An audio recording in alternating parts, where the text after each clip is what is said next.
The wind scraped across the plains like a dull knife, lifting dry snow in thin sheets that whispered along the frozen earth. It was not the kind of cold that shouted it crept. It settled into the marrow of your bones and made a home there. By mid-afternoon, the light had gone flat, colorless, and cruel, as though the sun itself had given up trying to warm this part of the world. Martha stood with her back to what remained of the woodpile, which had dwindled to a few ragged stumps and one half-split log she had been saving for the baby's worst night. That night had come. She held her shawl tight, but the fabric was too thin and frayed to matter. Frost had grown along the edge of the cabin door like some white moss, and the latch had frozen shut 2 mornings ago. They kept it closed now with an old nail and a bit of rope.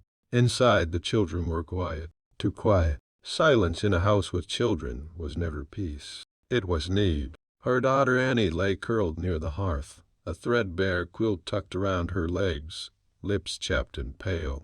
The boy Thomas sat beside her, watching the fire with a faraway look, as though he were trying to make himself part of the flame. Martha turned back to the horizon. There was nothing out there but sky and snow and the long, flat distance that had broken better people than her. The well had frozen. The cow had died. The neighbors had gone east for the winter, promising to return by spring. She didn't think spring would wait long enough. She had sent up one last prayer the night before, not with words, just with the way she had touched each child's face, slowly, deliberately, and closed her eyes as the wind howled around the eave. Her husband had been gone since late October. HED said HED back before snowfall, but the snow had come early, hard, and without mercy. She didn't let herself speak his name anymore. It came with too many shapes. Love, lie, ghost. The sound came just before dusk. At first she thought it was thunder, or some old wagon breaking apart under the strain of the cold. But then came the rhythm, slow, heavy, deliberate. Hoofbeats. She did not dare hope. Hope was a thing she had torn out by the root weeks ago. Hope was dangerous. But she stepped out anyway, barefoot in the snow, shawl tight over her chest like armor. He came over the rise slowly, a dark figure against the white world. A man on horseback, alone. He wore a long coat dusted with snow and a battered hat pulled low. His horse was lathered, steam rising from its back, and it moved as if it had been running hard for hours. He reined in just short of the house, his eyes scanning the cabin, the yard, the limp body of the wind-torn laundry that had frozen stiff on the line. Martha didn't move. She didn't speak. She just stared at him with the quiet disbelief of someone who has been given a second chance too late. "You got wet?" the man asked, voice rough from the cold. She shook her head. Cal didn't bring herself to answer. Her lips were numb. Her voice had turned inward days ago. The man swung down and tied off his horse. Without asking, he went to the edge of the yard where the stumps lay buried and pulled the small axe from the saddle. He started chopping. Not hard or loud, just steady, clean strokes that cracked through the silence like breaking ice. She watched him until her legs gave out and she sank to her knees, the snow biting into her skin through the thin cloth of her dress. Her hands shook, but she didn't cry. There were no tears left in her, only the sound of the axe, and the sudden crackle of the fire as he brought in wood and stacked it, piece by piece, beside the hearth. The children stirred. The baby whimpered. Warmth began to creep back into the room like a memory they'd almost forgotten. Martha leaned against the wall and let herself breathe. For the first time in weeks, she felt the shape of something she hadn't dared name, not salvation, not rescue, just a pause in the falling. A stillness. The man did not look at her as he worked. He moved like someone who knew what it was to be cold and alone and past the point of words. He stayed that night without asking. She didn't offer and he didn't wait for permission. After the fire was fed and the children were sleeping beneath a quilt he pulled from his own saddle roll, he took the stool near the door and sat with his back against the wall, legs stretched out, hat pulled low, like a sentry or a man used to sleeping lightly. Martha stayed awake longer than she meant to, curled in the corner with her knees to her chest. She watched him through the soft flicker of the firelight, trying to make sense of his face. He looked worn in the way leather gets worn, creased and darkened, shaped by years of wind and sun. There was no softness in his jaw, but no meanness either, just a kind of resigned patience. The snow howled outside, slamming against the roof like it meant to come through. In the stillness she let her mind wander, dangerous thing to do. She thought of Isaac, her husband, of the last morning he kissed her forehead and said, "H.E.D. back by supper." H.E.D. left his scarf, she remembered that now, hung by the door.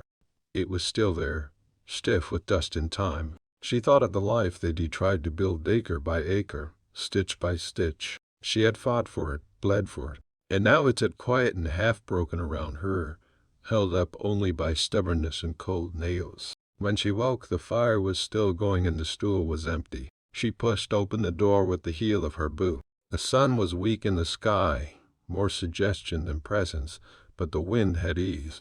Outside, the man was tending to the horse, brushing its flanks and checking its hooves like someone who cared more for the animal than for himself. He looked up once, nodded. She nodded back. That was all. By midday, H.E.D. repaired the lean-to and shoveled the path to the outhouse. He stacked wood until her back porch looked like a merchant's storehouse. When she tried to help, he didn't stop her, but he didn't speak much either. Only once, when he saw her wincing as she lifted a log, did he mutter, "You should rest those hands. They ain't made of stone." She didn't answer. But that night, when he went to take the stool again, she nodded toward the fire. "There's space here," she said quietly. He hesitated just a moment, then walked over slow, like a man not used to being welcome. He didn't sit close, just near enough to feel the warmth. "What's your name?" she asked. He looked at the fire instead of her. "Call me Eli. Where you from?" He didn't answer right away. When he did, his voice was softer. "Nowhere that matters." She didn't push. Instead, she stirred the pot she'd managed to get boiling, half a turnip, old beans, and snowmalt. It wasn't much, but when she handed him a tin bowl, he took it with quiet gratitude. Ate slowly, like it was the first warm meal in weeks. The children watched him cautiously, still unsure. Annie whispered that he looked like a bear, and Martha had to bite the inside of her cheek not to smile. That night, after the children were tucked in, she spoke again. "My husband went west. Said there was work driving cattle. Never came back." Eli didn't look surprised, just nodded once. "Lot of men never come back." "You think I'd see yes, Dad?" "I think I'm innocent have to die to leave someone behind." She looked at him then, long and hard. "You left someone." His jaw danced just for a second. "Had a brother. Fought over stupid things. Haven't seen him in 12 years. The fire crackled between them, filling the silence. Martha pulled her shawl closer and looked out the frosted window. "There's no roads open till spring." "I know," he said. "You planning to stay?" He didn't answer right away. Then he said, "If you'll have me." "Just till the fall." She nodded once. That was all. In the quiet that followed, something settled. Not trust, not yet, but maybe the shape of it. The journey continues. Subscribe and ride on.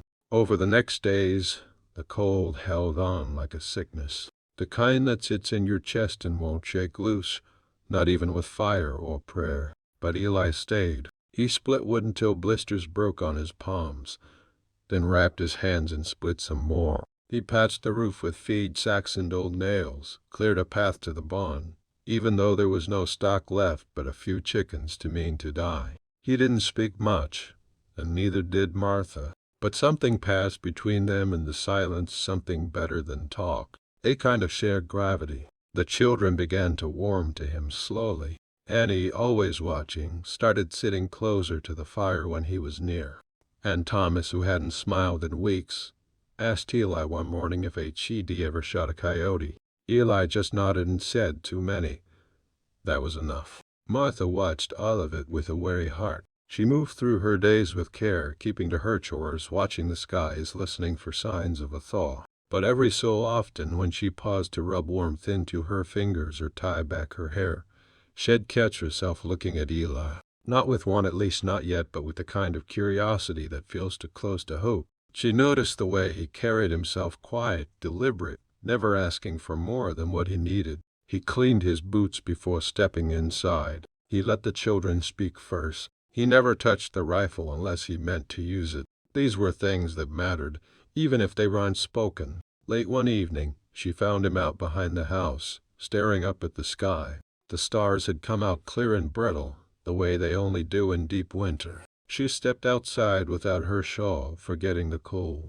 "What ray you looking for?" she asked. He didn't look at her, just said, "North Star. Same one I used to follow when I was a boy. You ever find where it was leading you?" A faint smile touched the edge of his mouth. "Thought I did. Then I kept going." She stepped beside him. Not close, but near enough. "You think you'll keep going this time?" He finally looked at her. His eyes were gray, the color of river stone, and something in them softened when they met hers. "That your way of asking me to stay?" She didn't answer, but her silence held less fear now. Just space. The days passed. Snow fell again, thick and heavy, weighing down the roof like the world was trying to bury them whole. But they didn't break. Together they found a rhythm. Eli taught Thomas how to lay traps, how to read animal tracks in the snow. Annie sat at the table with Martha, threading bits of twine into something like a doll. There was still hunger, still cold, but there was laughter now, too, faint and drear, like a bird you almost missed if you weren't listening. One afternoon, Eli brought in a rabbit. Thomas watched him skin it with a reverence Martha hadn't seen in him since Isaac left. "You always live like this?" she asked that night as they ate. Eli chewed slowly, then shrugged. "Lived worse." "Why?" He set down his fork. "Some men aren't built for towns. I tried. Ended up hurting more people than I helped. And now, I'm trying not to be that man anymore." She looked at him, really looked, and saw the weight he carried in his shoulders. Not just the cold, not just the past, something deeper. Regret that had turned to caution. "You don't have to stay past the thaw," she said. He met her gaze. "What if I wanted to?" She didn't know how to answer that, so she said nothing. But her silence was cold this time.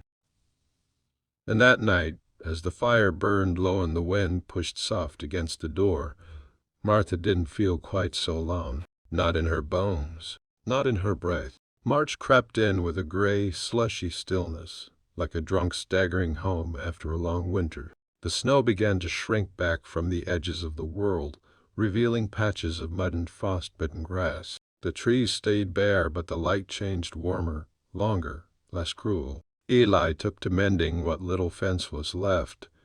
Post by post, his sleeves rolled to the elbow, revealing arms scarred by work and time. He moved with patience, the kind you don't learn young. Martha watched him through the kitchen window as she kneaded what flour remained into a stiff bread. The rhythm of his work settled something in her, like a tune she had once known. He was the kind of man you leaned on, but he had made himself into the kind of man who could. In the evenings they talked more, sometimes about nothing, a broken hinge, a stubborn chicken, sometimes about the things that stayed too long in the quiet. She told him about her mother, who died before she could see her grandchildren, and her father who left one day and didn't leave a note. She told him how Isaac had taught her to ride, how he could never keep his boots tied, how H.E.D. promised her they'd build a life away from the crowded cities, where there was room to breathe. Eli listened, always listening, with his eyes on the fire, like each story was a piece of wood he turned over before setting it down. One night, when the moon was high and the house had gone still, she asked the thing that had been growing inside her for weeks, "Why do you come here?" He didn't answer at first. He poured another inch of coffee into his cup, though it had long gone cold. "I was heading south," he said finally. "Was planning to stop. Saw smoke where there shouldn't been any. Figured it was either someone in trouble or someone starting it." "And you came anyway?" He nodded once. "Didn't want to. Horse turned without asking me." Martha smiled, a small tired thing. "Your horse a better man than you?" "Wouldn't take much." She didn't laugh, but the silence between them warmed. Later he pulled something from his coat, an old sketchbook, weathered and water-stained. He laid it on the table between them. "These are yours?" she asked. He nodded. She opened it gently. Inside were drawing soft pencil lines, some fading at the edges. A stream under a cottonwood tree. A woman's hands holding a child's boot. A cabin like hers, only less broken. Then faces, old men, young boys, horses mid-gallop, a dog curled under a porch, each one caught with tenderness, with an eye that saw more than most. "These are beautiful," she said. Eli shrugged, almost embarrassed. "Used to think I might do something with it. Then life got in the way." Martha traced one of the sketches with her finger. Life always gets in the way. That night she found herself lying awake long after the fire had burned low. She listened to the sound of his breathing from the other room, steady as the ticking of the old clock, and for the first time in months she let herself imagine a season beyond the cold. Not just spring, but after. A barn rebuilt, a garden, children running barefoot through mud, a man sitting at the table sketching their faces without saying a word. But the thaw brought more than mud. One morning, just as the first crocuses pushed through the soil, a rider came down the road. A man in a clean coat on a fresh horse, looking like he belonged to a place with roads and names. He pulled up in front of the house and tipped his hat. "Looking for a man named Eli Cross," he said. Martha felt the shift in the air before Eli stepped out onto the porch. The man looked him over with the kind of recognition that didn't need words. "Been looking a while," the man said. "You're not easy to find." Eli said nothing. "Law's still looking for you in Dodge," the man continued. "That mess with the rancher's son didn't just disappear." Martha turned toward Eli. His face was unreadable, but his jaw was tight. "I didn't kill him," Eli said quietly, "but I didn't stop it either." The rider looked at him a long time. "You coming or not?" Eli didn't move. Martha stepped forward, her voice low and even. "What happens if he stays?" The rider shook his head. "That's not up to me." He turned and rode off, slow as he came. When the dust settled, Eli still hadn't moved. Martha looked at him. "Is it true?" "Yes." She didn't ask for more. He didn't offer it. That night he packed his things. Eli laid the saddle blanket across the table, smoothing the edges like a man folding a flag. His movements were quiet, slow, as if speed might make it worse. Martha stood by the door, arms crossed tight over her chest, the air between them thick with everything that had not been said. "You could have told me," she said at last. He nodded. "Could have." Her voice cracked, barely audible. "You should have." He looked up, eyes dull and tired. "I wanted to. Just didn't know how to tell you something like that without losing what little I had." She didn't answer, only pressed her back against the wall like it might hold her up. Outside, the wind had softened, and the first real mouth of the season whispered along the edges of the porch. The world was changing, but inside that room, winter still clung to them. He picked up the sketchbook, paused, then left it on the table. "I don't want to bring trouble to your door." "I can handle trouble," she said. "It's not just a name on a warrant. It's men who shoot first and ask later. It's questions your children shortened he answers to." She looked at the book, the hand-drawn memories of a man who'd said little but seen so much. "You said you didn't kill him." "I didn't," he said, "but I fought him. Hard. I was drunk, and he was worse. He slipped on gravel, hit his head, died before the doctor got there. But he was a rancher's boy. Rich name. Mine wasn't worth much even before I ruined it." Martha stared at him. "And what are you now?" He let out a slow breath. "Just a man who's trying to be better than he was." "You are," she said. He looked at her, and there it was, the thing that had been building between them like snow on a roof. Slow, weighty, inevitable. "You really want me to stay?" he asked. She nodded once. "If you go now, you'll just keep running. There's no peace in that." "And here." "I can't promise peace," she said, "but I can promise you won't be alone." Eli looked down at his hands, scarred, calloused, made for work, not holding kindness. "You take that risk?"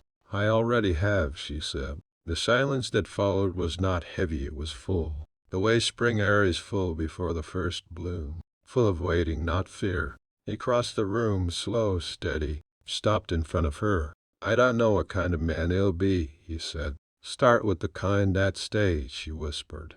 Outside, the wind carried the scent of thawing earth. Birds called in cautious notes from bare branches. Somewhere out past the tree line, water moved again, breaking loose from ice. Eli set the saddle blanket aside, not with ceremony, just with choice. That night he didn't take the stool. He sat beside her, close enough for their shoulders to touch, and when she leaned into him, it was not out of desperation, it was out of trust. They didn't speak. They didn't need to. Later, Thomas stirred in his sleep and called out, "Ma." "I'm here," she said, rising. As she crossed the room, Eli stood and followed. Together they knelt at the children's bedside, checking the blankets, tucking in the corners. It was a small thing, but it was enough. The days lengthened. Snow melted in thick patches, sliding from the roof in slow, wet slabs. The yard turned to mud, then to soft earth, and the fields, once white and bitter, showed signs of color, weak shoots of green, stubborn and thin, but alive. Eli stayed, not with fanfare or promises, just by waking each day and putting his boots on. He fixed the back step, repaired the stovepipe, built a proper pen for the chickens. He worked like a man who owed something and meant to repay it in sweat. Martha gave him space, not out of fear but respect. She watched how he handled the children, gentle but firm, never raising his voice, never needing to. He didn't try to replace the man they'd lost. He just became the one who stayed. There were moments here and there when her guard would rise without warning. A shadow across the porch. A knock to sudden on the door. The old panic would bloom in her chest like wildfire. But then she'd turn and see Eli, calm, solid, waiting, not asking her to forget, only letting her see that she wasn't alone in it anymore. One morning, she found him in the small field behind the cabin, standing still, eyes closed, palms pressed to the soil. "What are you doing?" she asked, stepping lightly across the damp ground. He opened his eyes. "Listening." "To what?" "See. Lands like a body," he said. "It tells you where it hurts if you know how to hear it." She looked down at the cold and even ground. "And what's it saying now?" "That it's tired but not dead." She smiled then. "A real one. The kind that starts slow and stays." They worked that field together, her hands blistered, her back aching, her muscles weak from winter. Eli showed her how to test the soil, how to turn it just right, how to plant deep enough to keep the roots safe, but not so deep they never reached the light. And in that work, something shifted. They laughed more. They fought to overseed, over method, over whether or not the chickens should be let loose. Their fights were loud but short, like spring storms that passed quick and left the air cleaner. At night, they sat close. Sometimes Shed men by the fire while he sketched, not portraits now, but small things, the curve of a sprouting leaf, Thomas' hands in the dirt, Annie's braid looped with ribbon. They became records, these drawings, proof that things had grown where once the red only been hunger and frost. Then came a letter. It arrived with the first rider to make it through the pass, sealed with wax and dust. Martha opened it at the table, fingers stiff. She read it twice before handing it to Eli. He read in silence. The letter was from his brother. "Eli, heard where you were. Marshall's not looking anymore. Ranch's boy's father dropped the charges. Said it was no one's fault but drinking pride. You're free to come back if you want. But if you found better, stay put. James." Eli folded the letter and set it down. He didn't speak. Martha kept kneading the dough, watching him out of the corner of her eye. "So," she said after a long pause, "you're a free man." He nodded. "Seems like. Gonna leave." He looked at her then, his voice slow and certain. "Was never waiting for permission. I was just waiting to know where I belonged. And now?" He stood, stepped closer. His hand found hers flour-dusted warm. "Now I know." She said nothing, just leaned in, resting her forehead against his chest. In the yard, Thomas and Annie chased each other through puddles, their laughter rising up like bird song. That night Eli brought out a small wooden box. Inside was a ring, not new, not fancy, worn smooth with time, the engraving nearly faded. "It was my mother's," he said. "I want you to have it. Not for what we were, but for what we could still be." Martha stared at it, then at him. "This isn't a rescue," she said. "It never was. I know. This isn't a fairy tale either." He smiled, small and steady. "Never wanted one." She slipped the ring onto her finger. Outside, the wind was soft, and the stars looked close enough to touch. The wedding was not announced. There were no guests, no preacher, no lace. Just the two of them standing under a sky turned lavender with dusk, the children nearby laughing in bare feet, kicking water from the last of the thawed stream. Martha wore her best dress, faded blue, ironed smooth with care. Her hair was pinned back, simple, loose wisps curling at her neck. Eli wore the same coat he'd arrived in, brushed clean, sleeves patched. In his hand he held a strip of wildflower stems he'd braided into a loop. He slid it onto her wrist like a promise. They didn't speak vows. They didn't need to. Instead, Eli looked at her long and full, like he was memorizing not just her face, but the shape of this moment, and he said, "You saved me." Martha shook her head, smiling through the warmth stinging her eyes. "No," she said, "we just stopped running." That night they ate stew and warm bread by the fire. Annie braided Martha's hair while Thomas fell asleep against Ella's side, the boy's breath steady and slow. The wind outside had quieted. Spring had come in earnest, and with it, a different kind of silence, one that held no threat, only peace. They rebuilt the barn with salvaged boards and new nails. The neighbors returned, surprised to see life where they'd expected loss. Some offered help, some offered questions. Eli answered with a look that said enough. Martha, with her chin lifted, simply said, "This is our home." Come summer, the garden grew thick with beans, corn, and squash. Eli built a small table beneath the cottonwood tree for meals on cooler evenings. The children helped with the chickens, the weeding, the baking. Their faces filled out. Their laughter came easier. The fear that had once haunted their sleep was gone now, replaced by something sturdier than comfort, belonging. Eli taught Martha to sew properly, though she rarely needed to. She showed him how to hem a pair of trousers, which he pretended not to be proud of, though he wore them often. They disagreed sometimes about how to fix the porch, about how many jars of preserves were too many, but they forgave each other fast, never sleeping angry. One morning as they loaded a wagon for market, Martha reached for a basket and paused, pressing a hand to her side. A look crossed her face, part fear, part disbelief. She turned to Eli slowly, her voice low. "I think I might be expecting." He looked at her, still a stone. Then a grin broke over his face, slow and stunned. "Hey boy," he said, "or a girl, or both," he said, laughing now. She swatted his arm, smiling wide, tears on her cheeks. "Don't say that." He stepped forward, cupped her face in his hands. "Whatever comes, we'll make room." And she believed him. The days passed slow and full. The kind of life they'd once only imagined began to bloom in the soil they'd both once feared would bury them. On the mantel beside a dried bouquet of wildflowers sat Ella's sketchbook, now filled to the edges drawings of hands, of faces, of home. And beneath the cottonwood tree, where they'd once stood without vows, a new cradle rested in the shade, waiting. Ride through the quiet, subscribe and stay.